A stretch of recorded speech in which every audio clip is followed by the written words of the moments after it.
Welcome back to The Remote Worker. My name is Han Talbot, also known as Han Meets World, and today we'll be chatting with Caroline Sande. Caroline is the founder of TravelEatSlay and travel subscription box, the Travel Boxx. Based in London, Caroline works on her two businesses outside of her remote full-time day job. In this episode, we talk about starting a business in a pandemic, how different remote work lifestyles look, and getting a product in front of different audiences, including media. So grab a coffee, a tea, or something stronger, and let's get started. Okay, we are good to go. So Caroline, thank you so much for coming back. I am so sorry. All the starting up problems going right now, right? Well, good. Hiccups happen. This is where you gain your strength, when you have a little hiccup. Because in most cases, if everything goes well so quickly, you're just yeah, I got this. Then, bigger problems down the road. No, I get you completely. Yeah. So anyway, oh my gosh. So we're here to chat about Travel Boxx. So tell us, what is Travel Boxx and what inspired you to get started? The Travel Boxx is a quarterly travel subscription service. So every 3 months, subscribers get 5 little holiday helpers, which products that they must have when they travel. So I'm looking at smart travel options like power banks, universal adapters, packing cubes. So just little things that help you, one, travel safer or be a savvy packer while you're traveling, and just keep you safe while you're traveling as well. The inspiration from this, it actually started, the box itself, I have been working on it since last November. So November 2020. Yeah. Mm-hmm. I was calculating. I was still in 2021. Pandemic matrix. That's what it is. Time stood still. So it kicked off in 2020 of November. And right now we're currently on our summer edition. And it's going, interestingly, as a first time subscription box service. The fact that travel hasn't recovered as quickly as I imagined. Just like you were saying with your hiccups of doing the podcast, I'm having hiccups of starting a new brand, travel related brand, starting a brand within the pandemic, and just trying to gain customers. Especially, I'm selling a product that majority of the people can't use right now effectively to its full purpose, because most of the things that will be included in the box require them to travel, which is something that they're not doing right now. But my hope, or at least what's keeping me going, is that I am reiterating that travel will resume. So rather than you then frantically thinking, oh my gosh, I haven't got this, why don't you actually use this time, prepare, start getting the things that you need, and start learning about new products that you need that you might not even have known about before the pandemic happened.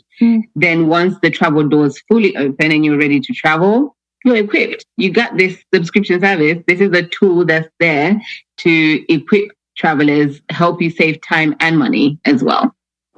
Awesome. So what kind of initially inspired you to get started? Was it the fact that was it a personal issue you were having, and you saw right, there's a gap here, or? It's a mixture. I think it's a little bit of everything, actually. I have another brand, which is called TravelEatSlay. And through that brand, I organize group trips, day trips around Europe. And through those trips, as well as just in general, people used to ask, okay, so I'm going for this destination, or I'm going to travel. What do I need to pack? And to me, I was just saying, at least have you got the basics covered before I tell you anything else? And that's what I wanted to really focus on, and just have people prepared with the basics. The basics we're calling them basics, but they are still essential travel items. And then last May or June-ish, during the pandemic, I hosted a few Instagram live chats, basically just connecting with different influencers, content creators, businesses within the travel industry, just to say, hey guys, we're all in this together. What are you guys doing while we're facing this global pandemic? What you usually do, which is travel related, is on hold. How are you coping? And through those conversations, again, it was ignited, that conversation, that topic of what is a travel essential item, or what should people pack when they travel, was brought up again. So in a way, this was it kept coming up and coming up. And I was just like, okay, take this offline. Let me research if there's anything like this in the industry. And lo and behold, there isn't anything like what I'm creating. There's something like if you're looking for beach items, you're going for a beach holiday, there is a subscription box for just totally beach stuff. There is a subscription box if you're going for hiking, but there isn't one that covers all barriers. So I'm looking at your tech side. I'm looking at the smart travel side. I'm also including like health, beauty items as well. So I'm just trying to do like an all-rounder kind of box, or at least a service that is kind of like a starter pack. When you don't know exactly what you want to pack or what you should take with you or where to get these gadgets from, look out for the Travel Boxx, because that's what we're here to solve. Love it. So that's a fun little segue into my next question. What are your top 3 must pack or must haves in your carry-on? Let's start with carry-on. I think I said this the last time we spoke. I was like, minus my lip gloss, hand sanitizer, and tissue or wipes. Minus like those are just like, we don't talk about those. Those are automatically in there. But I would go for power bank. I have to stay connected. And nowadays, everyone is really like tech savvy and they need to stay connected, right? Whether it's your phone or whatever gadget that you're carrying, if you have a power bank, you will thank the gods that you're still like alive. I would also go for water bottle. Ideally, it has to be collapsible. Now that I have found this nice gadget in the Travel Boxx. My mum and I were fighting over that one. Yeah.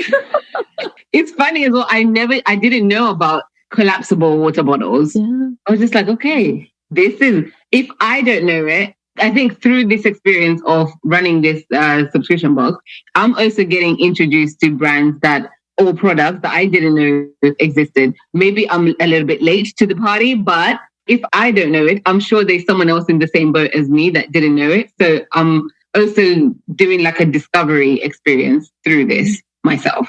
So power bank, water bottle, and again, I'm going to go for like a universal adapter. I've had moments where I have had to either get to the airport early or I have missed my flight. No. And then I've had to stay over in like the airport. And if it's an international airport, you don't have the converter, right? The charger. Mm. But if you have a universal adapter, you are all sorted.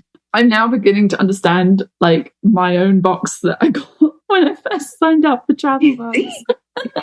It's there. And some of these things are basic, but then I'm just thinking, even when I first thought, okay, shall I do this service or not? I held a little survey. I just had to do some market research and think, am I really thinking that it's something basic and people know already what to carry?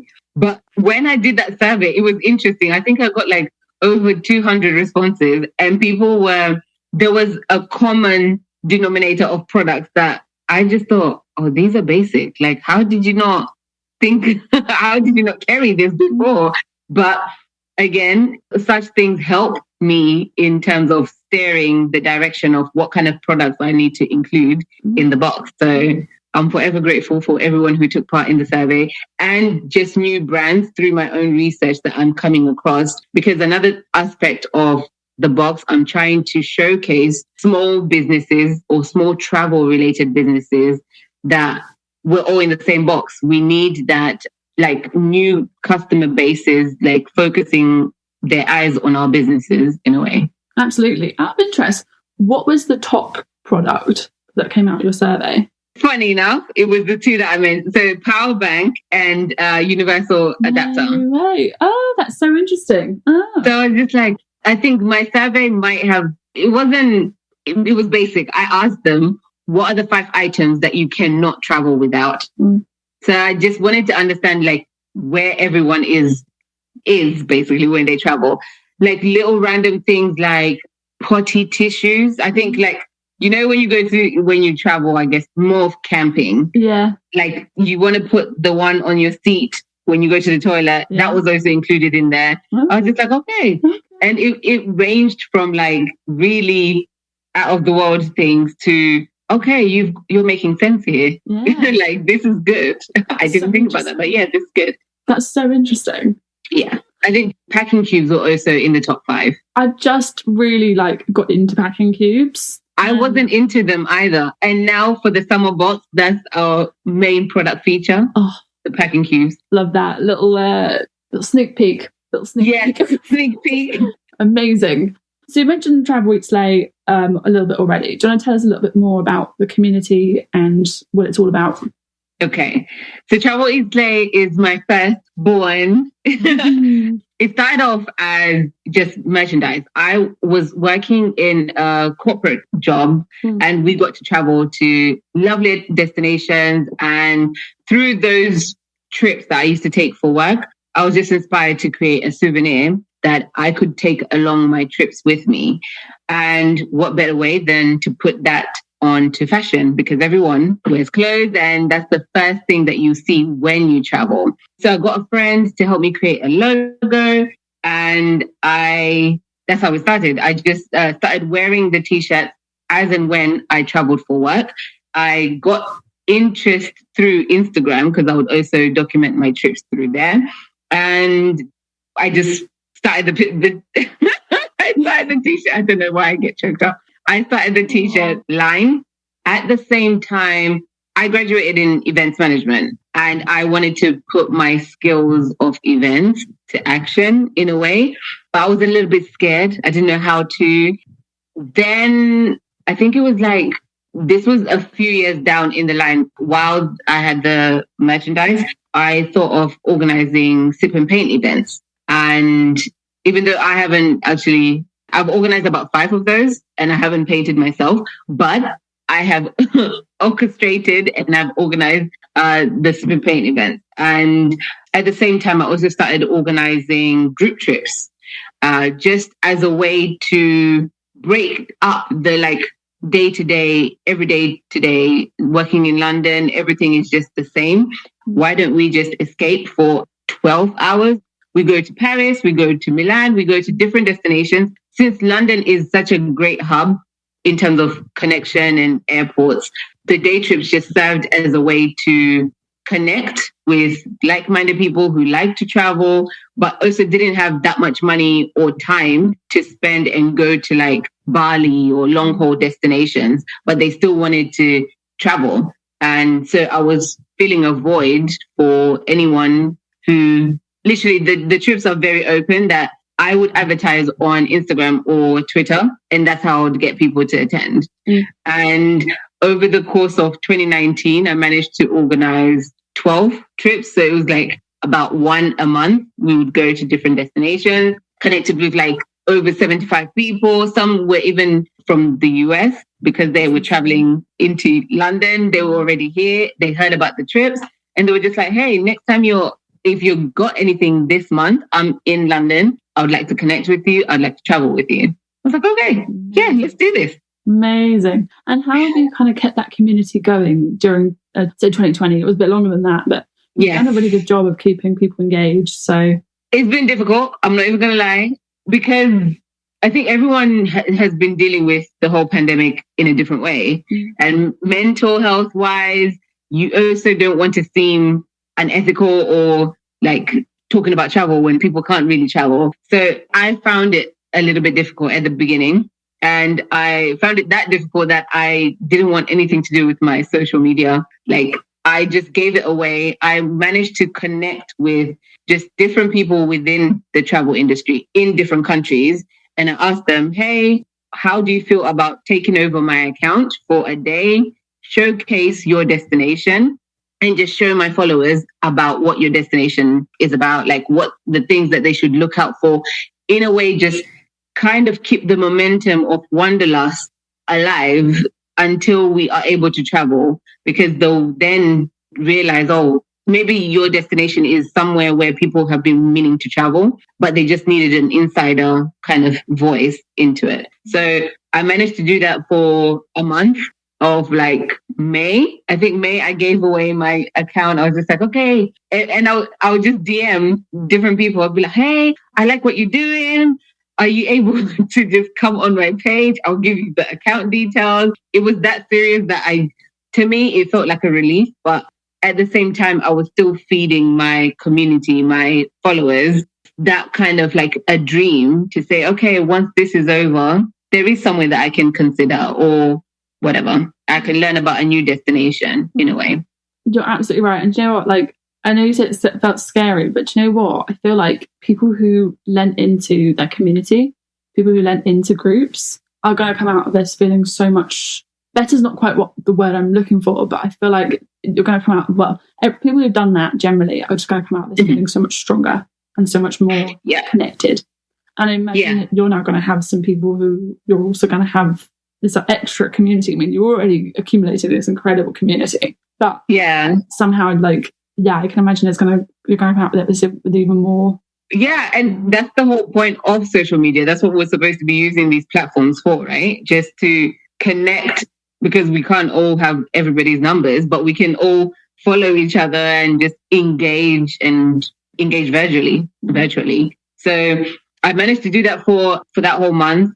And then that's when I kicked in. I gained my sanity back and I thought, okay, let me do these Instagram lives. It was just another way, again, of staying present, but still expanding my network and just getting to know different people.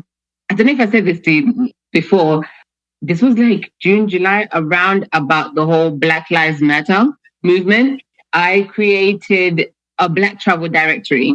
Yes. I know in the travel industry, I know in different industries, it's still a talking matter that there isn't that much inclusivity and not many people or not many brands are always reaching out to Black creatives. And I just wanted my voice heard. I'm a Black content creator myself. I sometimes face those issues. So I took some time out, since we all had all the time in the world during pandemic, during lockdown. I just created a list of over 200 or 250. These are just content creators, photographers, service providers who are all Black and that are serving within the travel industry. And it was just another way, again, to connect and tap into different industries or different contacts that I need to work with in the future, but also showcase or amplify their voices to say, hey, brands, if you're looking out, these are some of the people that you should be working with or you could be interacting with. And this is just a free service or a free list that anyone can utilize. It's there for usage, basically. Yeah, no, it's honestly amazing, really comprehensive. Do you want to tell people if there's any brand reps or anybody who's looking to connect with other creators, do you want to tell people where they can find it? It's on TravelEatSlay.com. You can just go there and you'll find Black Travel Directory. Perfect. Yeah. No, honestly, 100% worth checking out. It's such a good shout. Yeah, no, you've done amazing work, like getting all these little things that you've been doing just to keep people united. Like, honestly, I think that's amazing. Like, honestly, it's also to keep me, like, in a way, to keep me sane or just to keep me doing something. Yeah. So I'm always here for helping out because I understand I am a small brand myself and I see what I've experienced firsthand, the experiences that you get as a small brand, let alone like other people just not having that voice or someone else to be like, hey, I feel your pain or I know what you're going through. Let's help each other out kind of thing. Absolutely. Yeah. So let's just kind of wind things back a little bit into the remote working aspect of the Remote Worker podcast. So what we kind of call a typical remote worker, like, you know, when people think of remote workers, they think digital nomads in Bali, like shoes off, like top on the beach. On a little swingy chair with your laptop. And don't get me wrong, been there, done that. However, not all remote workers are doing that kind of thing. Yeah. So paint a picture, like tell people, well, don't literally tell people where you are, but do you want to tell us where you're based and a little bit about what your working week looks like? Okay. I'm based in London, so I'm working from home. I work within the government at the moment, and my Monday to Friday, 8 till 4 is my government job. And then literally when I clock off, I have to split my time from content creating for the Travel Boxx, content creating for TravelEatSlay, pitching to brands to collaborate with me, because I'm a one woman band. So I have to handle everything from marketing to customer service to everything to do with what my brand is. Social media, Twitter, Instagram, Facebook, I'm all over it. Sometimes I'm not so all over it because, as you can imagine, there's only so much or so little one person can do, and you can stretch your hands or fingers. So some things might go a little bit underneath the rug, but I try and make the most of my 24 hours. If I can't, sometimes we all experience burnout. I'm just going to leave it. I'm not going to beat myself up and say, oh, I have to do this. And I used to do that, actually. I used to be so, like, I will sleep late doing content for a brand or for myself. And I was just like, it's going to be there tomorrow. Literally, like, at some point, you have to cut the line and draw the line and say, my sanity over content, yeah, something has to give. Like, you have to stay sane, because if you're running on low gas, low energy, it's also going to show in the kind of work that you're going to be doing. And then you start making mistakes, and it's just, you need to take time for self-care, which I don't do much, but then sometimes sleeping is self-care to me. No, do you know what? Absolutely. I think we're definitely coming down from this period of like mad hustle culture, especially now that we've had this year and a half now of reflecting. Yes. Whether that's moving to the coast, whether that is remote working, whether that is doing something as simple. It's not as simple as like, I'm going to run a bath tonight necessarily, but it's the small things like taking care of your sleep. 100%. Like, or just reading a book. If you like reading a book, doing something that you like, cooking dish that you like, whatever, taking a walk. Literally, I remember like really deep lockdown, taking a walk. We took that for granted because we were just like, oh my gosh, I need to get out. So just when you see the sun, if you can, take a walk. It will help, like mentally, it will really help. Yeah, absolutely. I couldn't agree more. I think I'm happy I had a dog during this last year and a half. Like, I think especially when the government was saying like, if you've got pets, you can exercise them. I was like, yes, okay. Yes, I'm going out. I was just like, I have no pet. I am the pet. I'm going out. Like, forget this. My dog is sick. Yeah. I'm walking for my dog. Amazing. So, any advice for business owners in their first or maybe second years of business? Right? That can be anything that you're learning, or from Travel Boxx or TravelEatSlay. I think anything that I had learned before, it kind of went out the window. Not to say this is only because it's a new territory for me, like the whole subscription service. Personally, I don't even own a subscription. Like I haven't signed up to any subscription. So it was just understanding the mentality of how that service runs.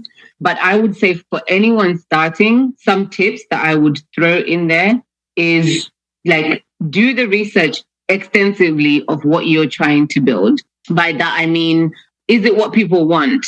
Or is it just something that you think, oh, yeah, people are going to like this, but did they tell you, is there a market for it? Is there a gap in the market of the things that you're creating, whatever service it is or whatever product it is? Once you get that understanding, my first tip actually was to just start with what, because I think some people wait for like that. Oh, I want it to be perfect. I want this thing to be perfect first, and then I will start it. In some cases, depending on what it is, I also wouldn't advise you to just rush into anything and then put it out there. But in most cases, no idea or no business is going to be perfect first before you launch it. So once you already have something and you've ticked the box of the market research, everyone says, yes, this is a good idea, get it out there.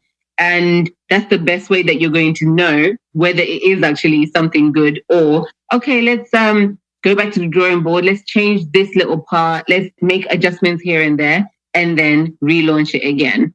I would also say getting an understanding of your finances is key. Both my brands are self-funded. It's only for the Travel Boxx that I did a little bit of like a fundraising case. And even that, like with the extensive or with how big of a vision this box or service is, the fundraising didn't go that far. It was nice to start me off, but majority of everything that I've been doing has just been out of my own pocket. So also understand your finances when you're starting your business. Is it something that you're going to need to get like investment involved, or have you already got the startup, like something to start you off, and then you can get investment at a later stage?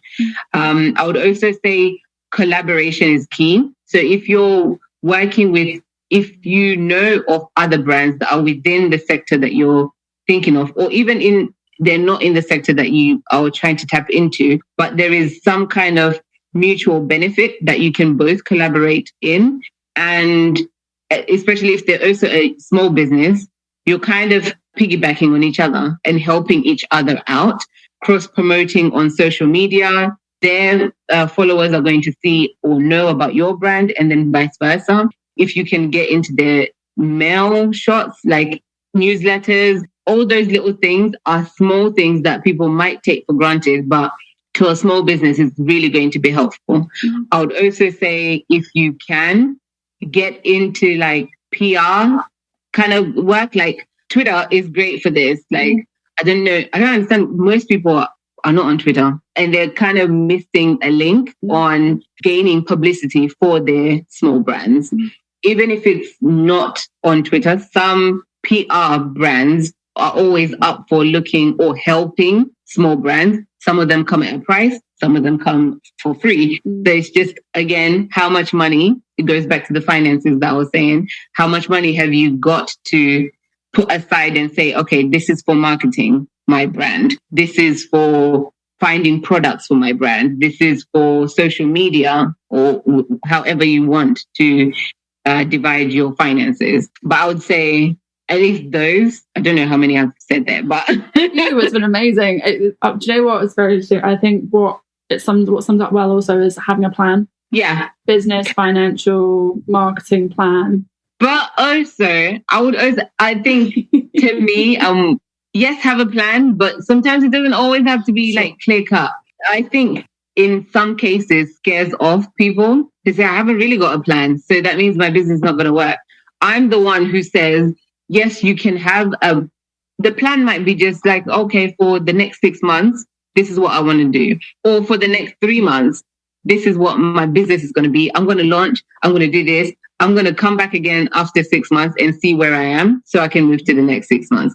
Not everyone is good at forecasting so far up ahead. And I'm not going to shun anyone because look at me. I'm here and I'm doing it. But I would say, depending, again, I think it depends on the kind of product or business that you're starting up. Some would require you to have like a whole year. How are you going to manage this first year? How are you going to do X, Y, Z with your finances, with your marketing?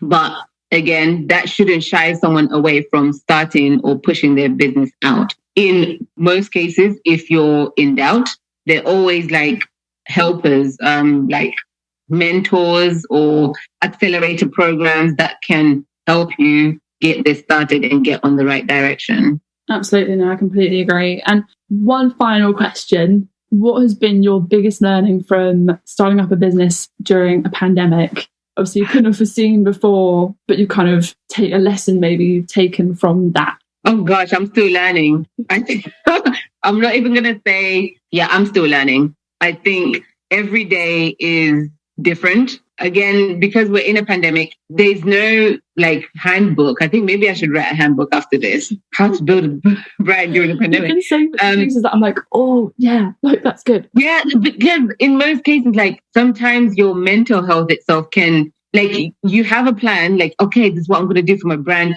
but maybe you just listen to the news and that brings you down, and it's not something that you can easily, just suck it up and just get over and done with kind of thing, because we're all still trying to navigate how to handle this whole system that we're now living in.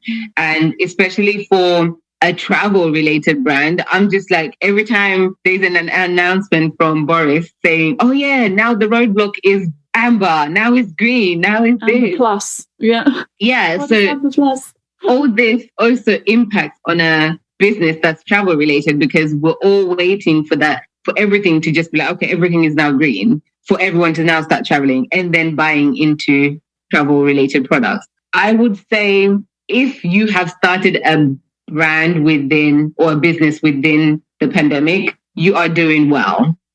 I will commend anyone who has started anything or who's thinking of starting. If you're still on like a bit of a borderline, just, I don't know what you need that push. Like, what is going to give you that push to get it out there? It is going to be an emotional roller coaster. I don't know how to sugarcoat it because there is no sugarcoating.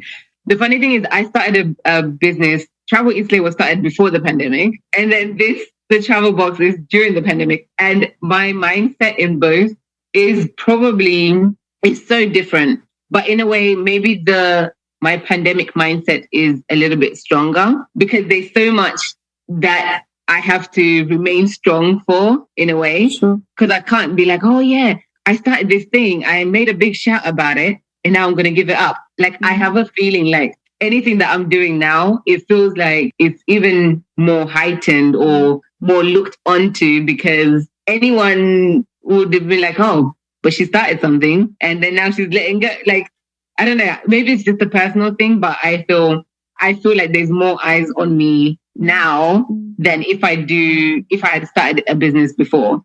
I don't know why. Strange way. I kind of get where you're coming from. And I think also it's kind of like this feeling of resilience. Like somehow the pandemic has taught a lot of us resilience in so many different ways.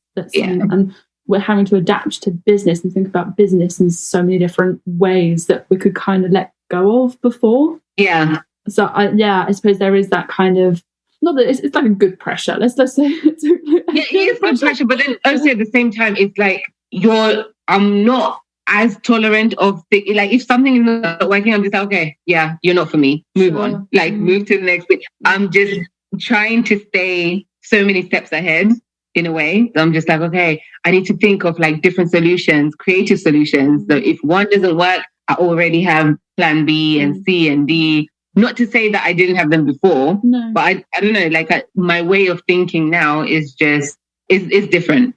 I think I would love to hear you all speak or that question with other people who have created a brand during the pandemic, just to see how they are coping. Do you know what? That's a perfect way to round that off. Why don't we literally leave that people come over onto Twitter and should we say Instagram as well? Yeah. And tell us how you're doing with starting your brands and how you've been doing with your content. After this, literally we're doing this. Do you want to tell people your handles so that we know?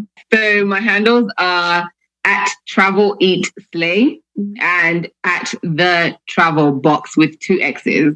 Amazing. And I would obviously love to hear it as well. So tag at @HanMakesWell. Yeah.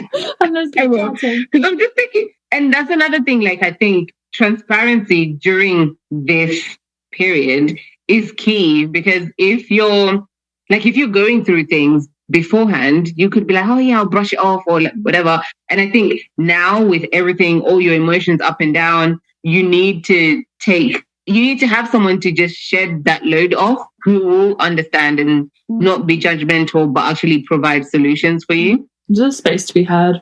Yeah. Yeah. Amazing. Caroline, this has been awesome. We will see everybody on Twitter and Instagram, obviously. Amazing. Everybody, you better interact. That's the whole point of this. We're not going to just write this tweet and nobody will be responding. No, let's get a conversation going. Going. It's going to be awesome. Yay. Thanks. No problem. Thank you so much for listening to this episode of The Remote Worker, and thank you, Caroline, for your awesome insights. You can find links to TravelEatSlay and the Travel Boxx below. Tag Caroline at TravelEatSlay and myself, Han, at HanMakesWorld, and let us know what you've learned from time spent in lockdown. You can also find the podcast on Instagram at The Remote Worker Podcast. Thank you so much again for listening, and we can't wait to remote work with you again soon.